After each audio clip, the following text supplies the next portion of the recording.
Thanks so much, Nina. I really appreciate it. And thank you to everyone joining us today. A special thank you to Aaron and Dr. Vivian Stamatopoulos for joining us. I should also say Aaron and Violet for joining us. So we are here to talk about our Opposition Day motion. And let me just begin by again reminding folks that in this pandemic, that those that bore the brunt of it were our loved ones in long-term care. Seniors in long-term care bore the brunt of a global pandemic and its specific impact on Canada, and that is a national shame. There is no way that should have ever happened. And what we've learned from this pandemic, what we've learned from COVID-19 is that it exposed problems that were there for so long. One of those problems was profit in long-term care. In general, we know that we've got to completely change the long-term care system to provide better care for our loved ones. But specifically, there's overwhelming evidence that long-term care that is for profit means less care for our loved ones, more likelihood that our loved ones will fall sick and lose their lives. And that is exactly what the evidence has shown. So we want to stop that. It is not enough to stand by and talk about the plight of our loved ones in long-term care. We need to do something about it. So our plan, as proposed in our Opposition Day motion today, is first and foremost, we need to remove profit from long-term care. Never again should profit come before the care of our loved ones. And we know that for-profit means less care. It means less hours of care. It means less quality food. It means people that deserve care, our vulnerable loved ones, don't get the care they deserve. So our motion is to call on the House to come together and state once and for all that there is no place for profit in long-term care, and let us remove profit from long-term care, beginning with Rivera. Donc, aujourd'hui, dans notre motion, dans l'opposition, ce qu'on propose, c'est de réaliser que dans cette pandémie, c'était nos proches, c'était nos aînés dans les centres de soins de longue durée qui ont été les plus frappés par la COVID-19. C'est inacceptable, c'est une honte nationale et on doit le régler tout de suite. Et on sait que dans les centres de soins de longue durée à but lucratif, que c'était les pires conditions de soins. Et ça, le résultat, c'était plus de nos aînés sont morts dans les centres de soins de longue durée à but lucratif. Donc, on doit tout de suite arrêter, enlever les profits dans les centres de soins de longue durée. Ce n'est pas acceptable parce qu'on sait qu'avec un but lucratif, on a vu moins de soins, moins des travailleurs et travailleuses. Donc, c'était clair qu'on doit tout de suite enlever les profits dans les centres de soins de longue durée.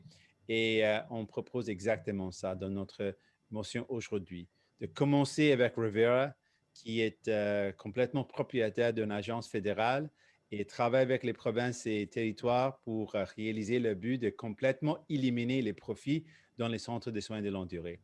So with that, I'd like to introduce our first speaker who's going to share his personal experience around the impacts of for-profit long-term care. I'd like to introduce Aaron. Please, the mic is yours now. Hello to all, and thank you, Jagmeet, for allowing me to tell my mother's story. My mom, Linda Lee Gruntke, died at 59 after spending 6 months in long-term care. My mother was a free spirit, and she was outspoken. She was loved by her family and her grandchildren more than anything else in the world. My mother had been the primary caregiver to my grandparents for numerous years.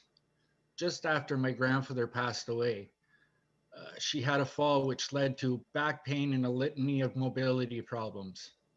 The role of caregiver became too much when mobility became an issue, and she was admitted to Rockcliffe Care Community, a for-profit home, on May 24, 2018.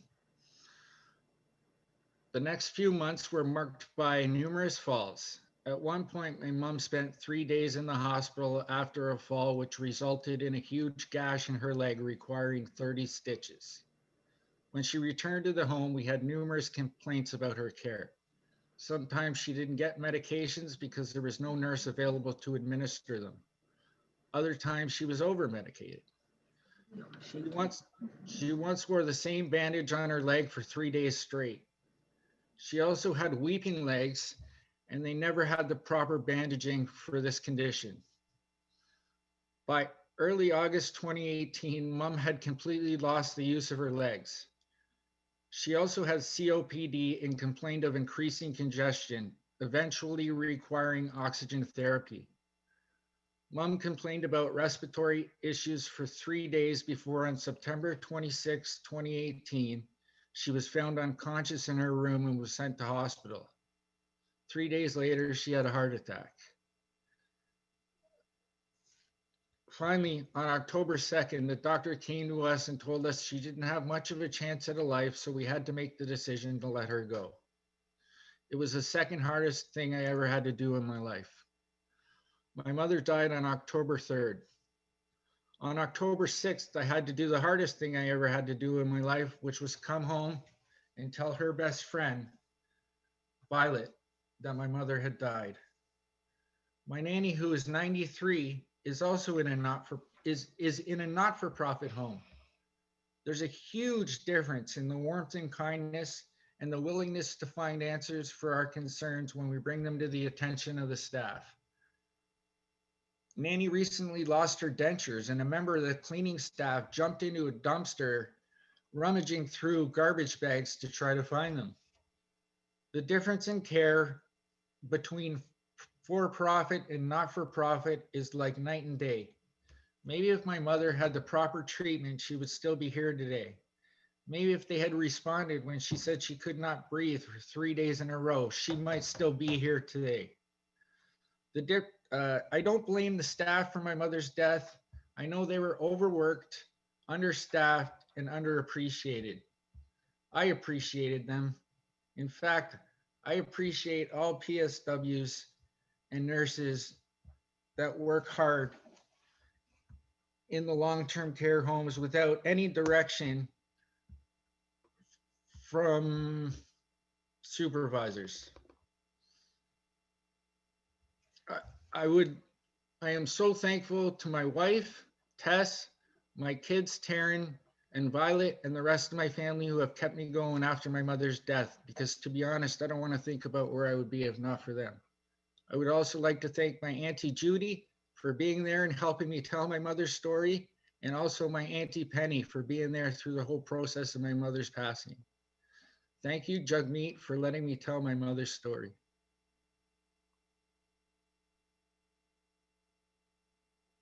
Jagmeet, I believe you're on mute, sorry.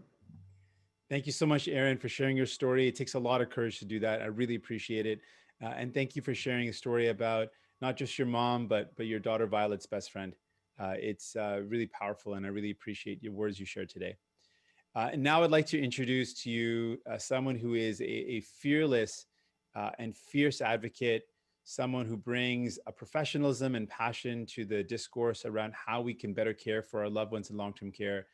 Dr. Vivian Stamatopoulos has become a national advocate and a powerful voice, and we're very honored to have her join us today to share her thoughts on this. I pass the mic now to Dr. Vivian Stamatopoulos. Thank you so much, Jagmeet. I'm really honored to be here, and this is a motion that I lend my full support to.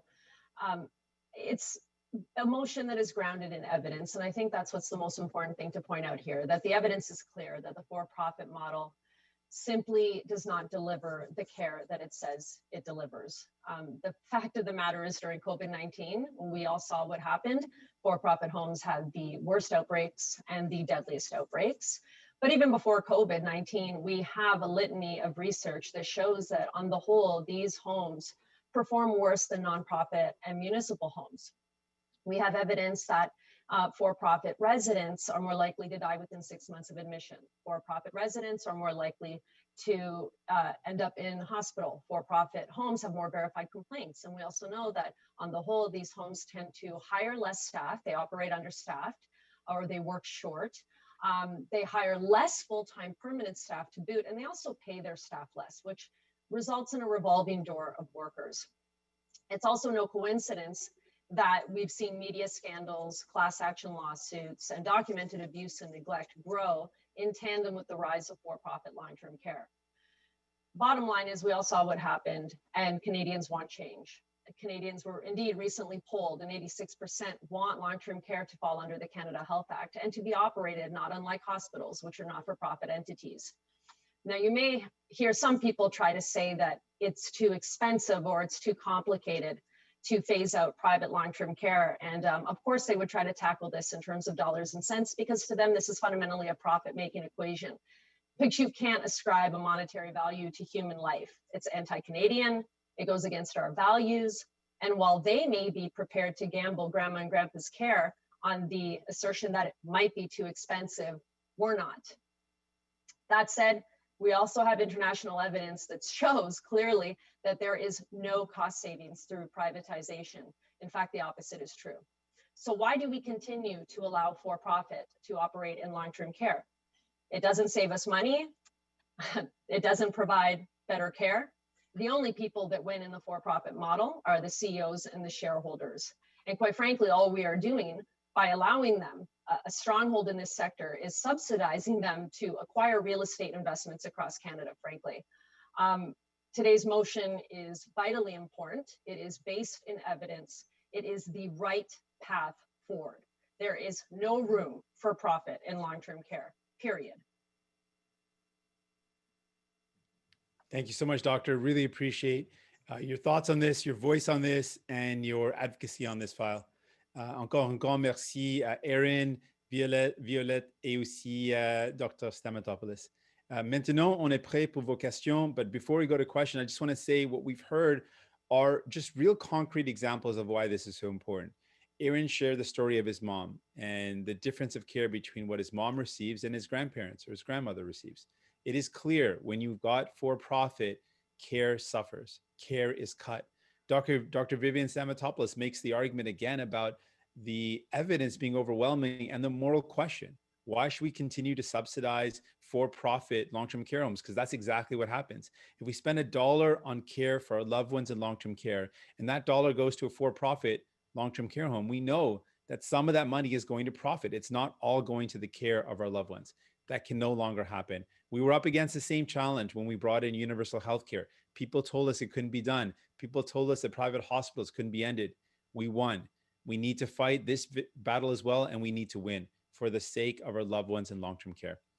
Merci infiniment. Je suis prêt maintenant pour vos questions. I'm ready for your questions. I pass the mic to Nina to handle the next part of this press conference. Thank you very much. Merci beaucoup. Donc, j'invite les membres des médias d'utiliser la fonction lever la main si vous avez une question. I would like to invite the members of the media to use the raise hand function to ask your question and follow up. So we will start with David Aiken with Global. Please go ahead.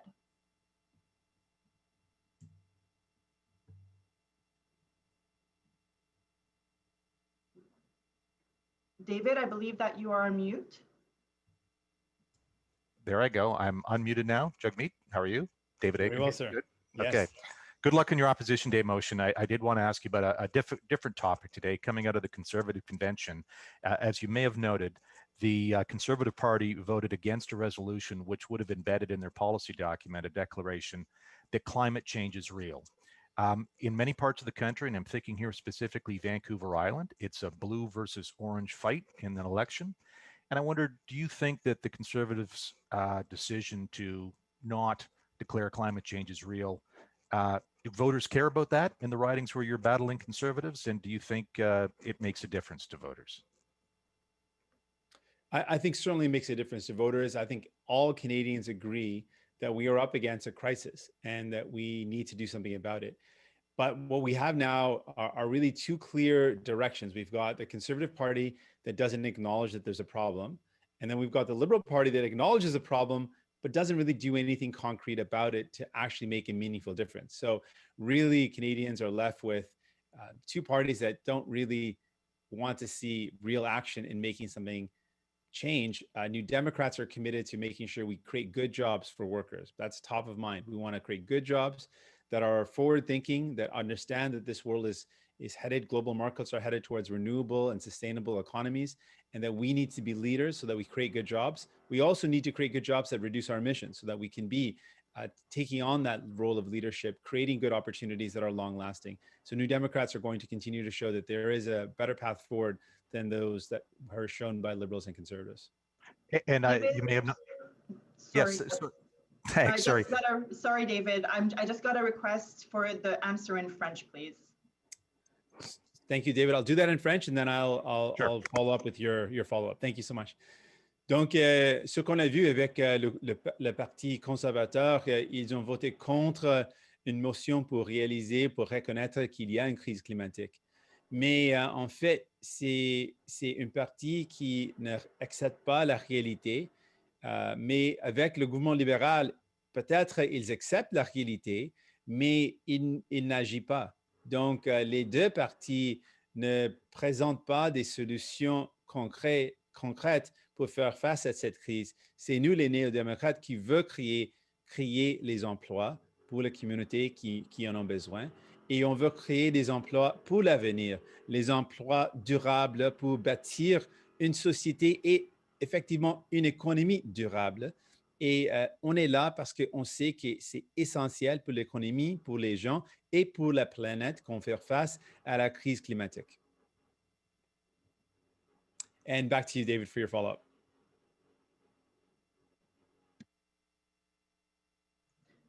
David, you're on mute. I'm unmuted now. To follow up, again, coming out of the convention, you may have noticed or heard that the Conservative leader, Aaron O'Toole, mentioned you by name in his speech to the convention. And he made a specific pitch saying that the Conservative Party is going to aim to win over private sector unionized workers. And I wondered if this is still a constituency that's important to the NDP, if you'd comment on that, and how will New Democrats make the pitch to this particular constituency, again, private sector unionized workers? Certainly, I really appreciate the question, David. So first off, the Conservatives have shown what their priorities are.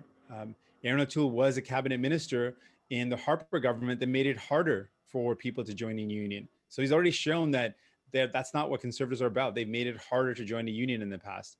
And in this pandemic, he's talking about helping workers. Well, there's not a single policy, not a single initiative that Aaron O'Toole can point to that he actually tried to help workers. Where we can show that we help workers who lost their jobs by doubling the CERB, by making sure people had enough money to put food on the table, that we increased the wage subsidy, meaning we helped keep people employed by increasing the amount of their salary that we covered up to 75%. Again, something that the Conservatives did not fight for. We fought for paid sick leave, which is going to help workers to make sure that they don't have to go to work sick. We fought to help students. So really, when it comes to helping families, when it comes to helping union workers, when it comes to helping workers in general, the Conservatives simply have not done anything concrete in this pandemic to show that that's what they'll do.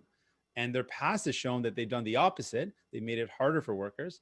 And New Democrats have continually shown a consistency of being there for families, for workers, for people.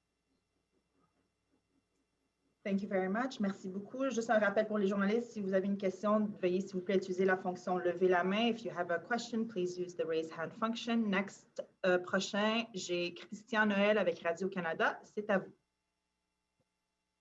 Bonjour, M. Singh. Bonjour. J'ai aussi une question qui vous amène un peu ailleurs que votre résolution pour aujourd'hui, mais qui est quand même d'importance, je pense, pour vous, notamment ce qui se passe en Chine avec les procès vendredi de M. Spavor, aujourd'hui de M. Kovrig. Est-ce que vous croyez qu'il est temps de durcir le ton et d'imposer des sanctions contre la Chine? Merci pour la question. Je veux commencer en disant que c'est horrible ce qui se passe en Chine par rapport au traitement de M. Spavor et M. Kovrig. Maintenant, ils ont eu un procès complètement caché et encore, c'est inacceptable. Donc, ce que j'exige le gouvernement libéral de faire, c'est un enjeu qui touche tous les Canadiens parce qu'on doit protéger nos citoyens. Et ce qu'on doit faire,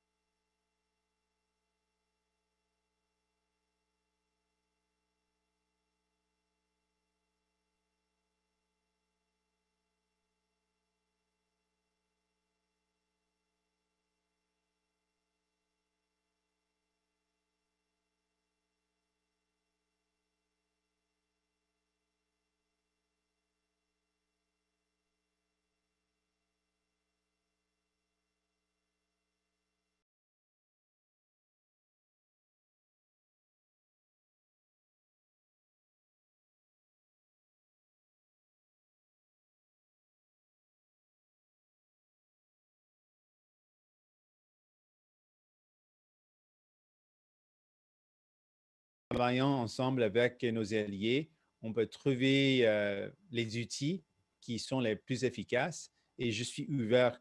Mais le but, c'est de retourner nos citoyens et ça, c'est ce qu'on doit garder en tête, que ça, c'est le but. Et comment on peut réaliser ça? On doit réfléchir sur tous les outils possibles, mais on sait que ça va prendre un travail de nos alliés ensemble pour réaliser ce but. Next, I have David Thurton with the CBC. Please go ahead. Hi, good morning, Mr. Singh. Thanks for taking our questions. Of course.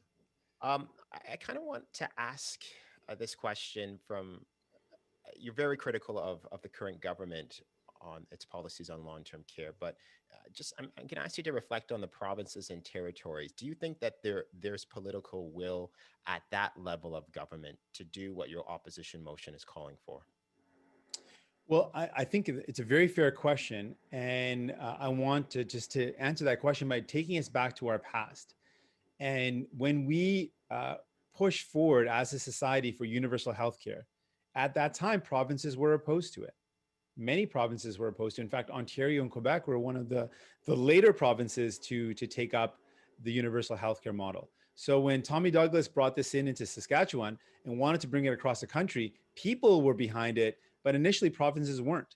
And it took federal leadership to say, well, we need this. This is important. And then we started. And certain provinces signed up. And eventually, provinces saw that this only made sense, that people would be better off. We have an opportunity to show that leadership again. There may be some reticence, and certainly there's some overt reticence from conservative premiers who don't care about our loved ones in long-term care.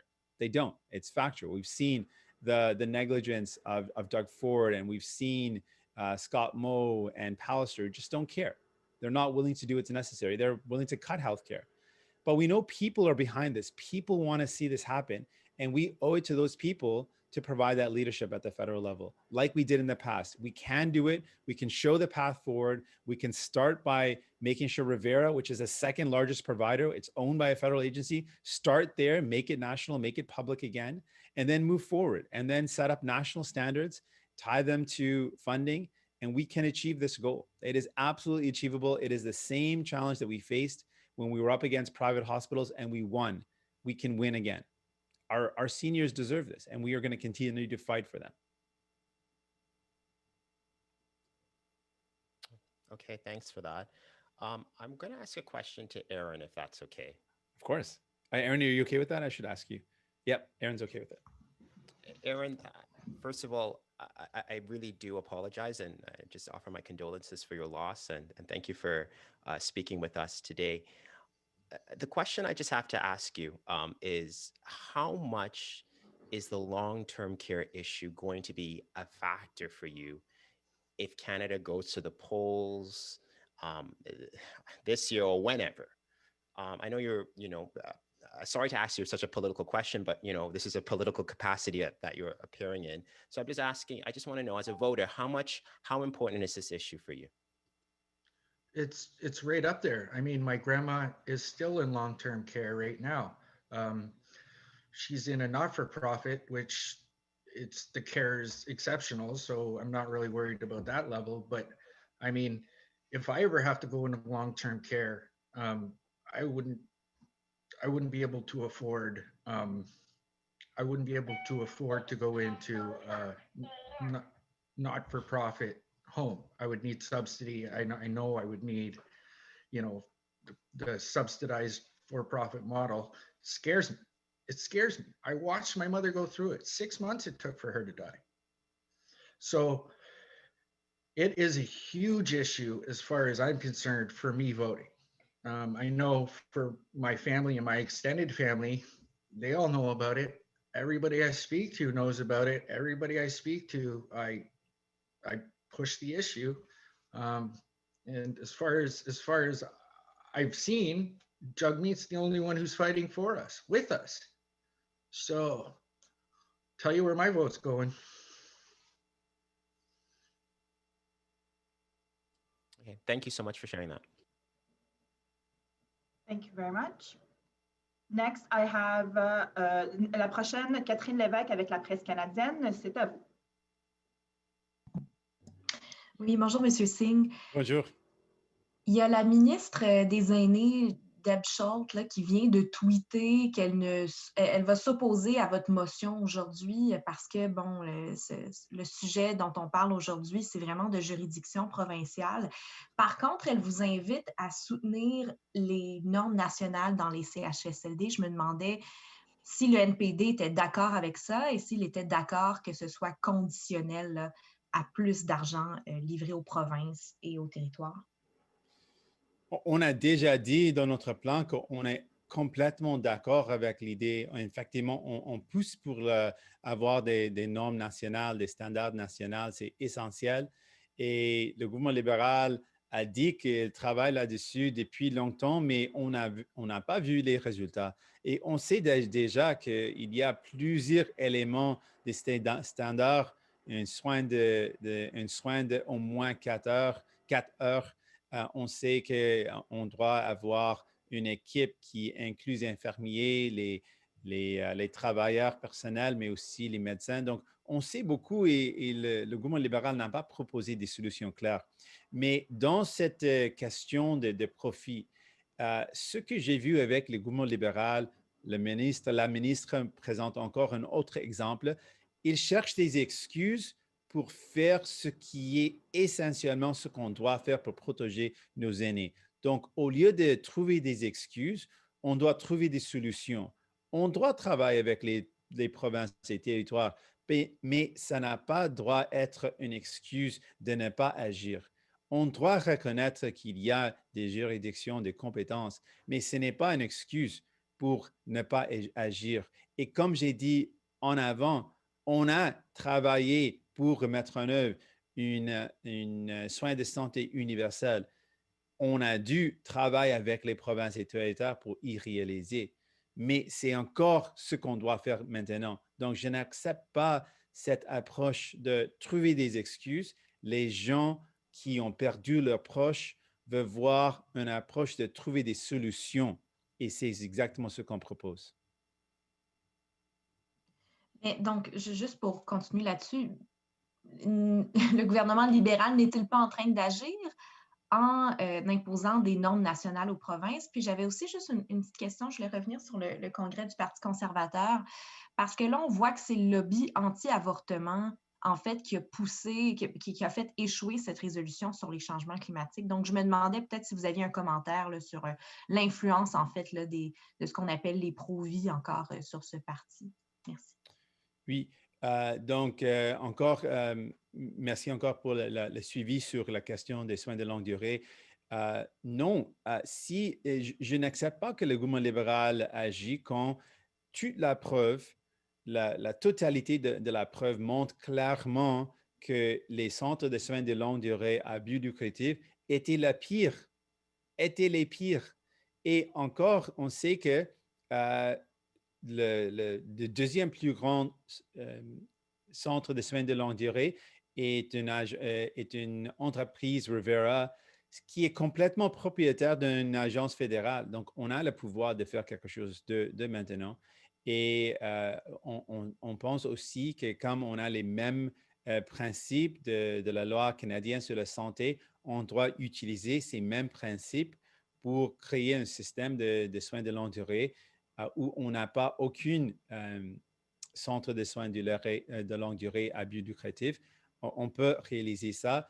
On doit faire exactement ce qu'on a fait avec nos soins de santé. C'est volontairement que les provinces peuvent joindre à ce programme. On a toujours une approche spécifique pour le Québec. Le Québec a le droit de retraite avec pleine compensation. Mais si on peut travailler ensemble, on peut améliorer les conditions pour nos aînés. Donc, votre deuxième question qui touche les conservateurs, oui, je pense que la force des communautés qui est contre les droits des femmes est puissante dans le Parti conservateur et c'est complètement une approche qu'on n'est pas d'accord dans notre parti. on défend toujours les droits des femmes, mais pas seulement les droits des femmes d'avoir un choix, mais aussi d'avoir accès au choix.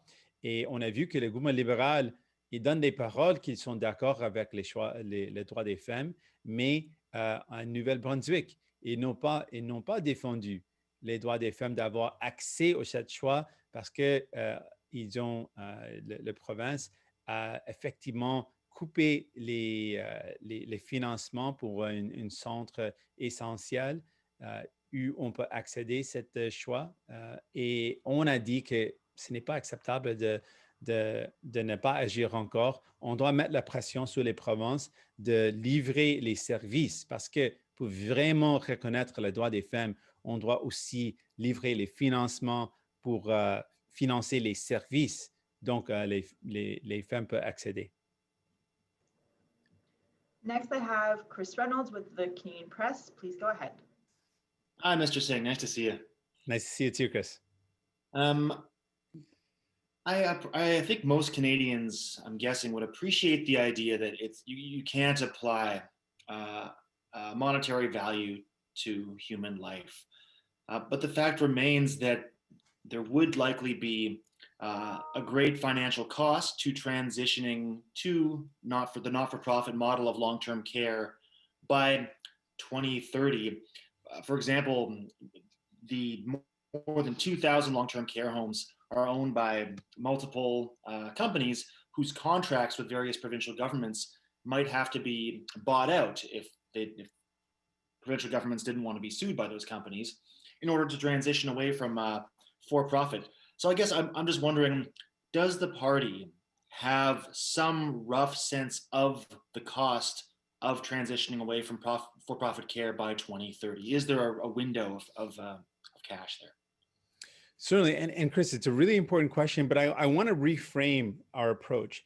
It's really about choices, and governments make choices all the time. They make choices to allow companies to have tax havens where they make profits in Canada, but don't pay taxes here. That costs us money. That's a choice that governments make.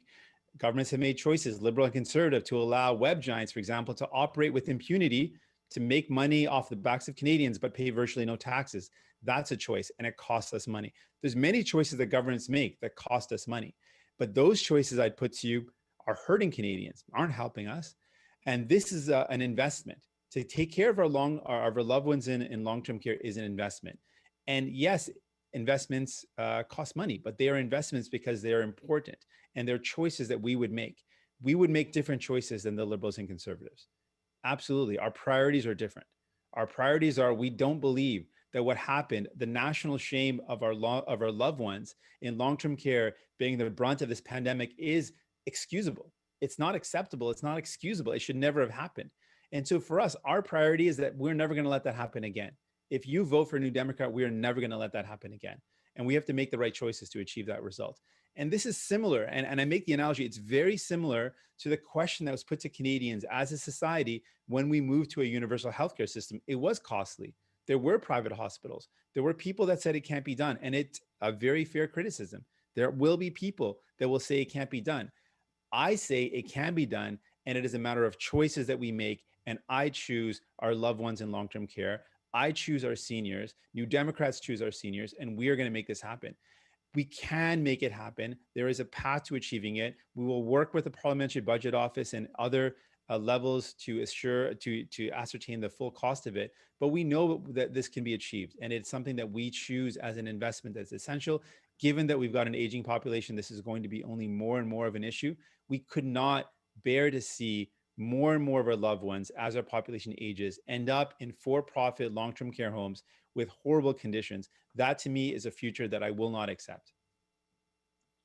And I believe on another topic, you spoke to this earlier in French, but I'm wondering, is it time now to at least consider the possibility of economic sanctions against China, given what we've seen with the two Michaels? I appreciate the question. On this, I've said, and I think it's important to again highlight, we can't operate alone. We need to work with our allies. And really the goal is, we've got 2 Canadians that have been detained in very horrible conditions.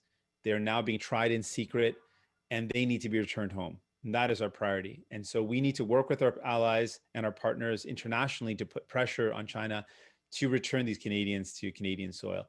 And to do that, I'm open to whatever tools we might need to consider to achieve that result. But we need to do this in a bilateral way, working or multilateral way, sorry, working together with our allies. That is the only way we'll achieve the results of getting these Canadians back home. Thank you. Thank you very much. Next, I have David 13 with the CBC. Please go ahead. Me again. All good, all good. Welcome back. Mr. Singh, I just have a question. Are you, or even members of your team, surprised that Aaron O'Toole had so much to say about yourself and the NDP over the weekend? Is that surprising? Well, maybe it's the fact that he is realizing that more and more Canadians are seeing that New Democrats have been fighting for them, that we've been fighting for their families, that we care about seniors in long-term care, and we're fighting for our seniors, and we're the only ones doing that. Maybe he's realizing that we've been fighting for working families, for working people, making sure they get supports in this time. And they're looking at their track record and seeing they've done nothing.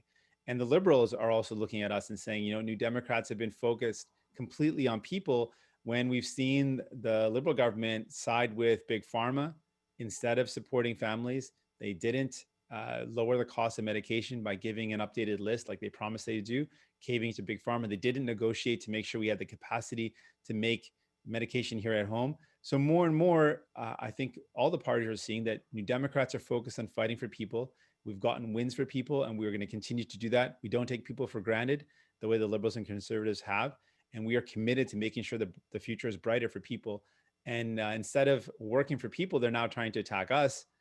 We're not worried about that. We're focused on what we can do to help families out like Aaron's, and to advocate for long-term care homes and people the way Dr. Vivian Stamatopoulos have. These are the people that we're working for and fighting for.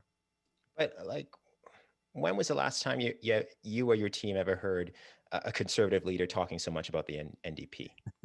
You know, I can't think of the last time that's happened. Okay, thank you so much. Alors, je vais faire un dernier appel pour des questions. Si vous avez une question, d'utiliser la fonction lever la main. Just last call for questions. If you have a question, please use the raise hand function. I see no more questions. Il n'y a plus de questions. Jagmeet, est-ce que tu aimerais faire une conclusion? Would you like to make a closing? Yes, thank you so much. And just once again, I really want to thank Aaron and Dr. Vivian Stamatopoulos. Aaron Gruntke and his family have used the pain of what they've gone through to be advocates. I met Aaron and Violet at a protest demonstration at Parliament Hill, and I was struck by their passion. And to this day, I think about Violet. Anytime she told me that she lost her best friend, I think about that when I think about our loved ones that we're losing in long-term care. And it gives me a lot of inspiration. So thank you for giving me that inspiration. And thank you for fighting this importantly good fight. And what can I say about Dr. Vivian Stamatopoulos? She's an incredible human being. And I hope to be just half as passionate and as eloquent as Dr. Vivian Stamatopoulos in the work that I do. Thank you, both of you. Merci infiniment pour être ici. And we conclude our press conference now. Thank you. Thank you, Jagmeet. Ceci met fin à la conférence de presse. This concludes the press conference. Thank you.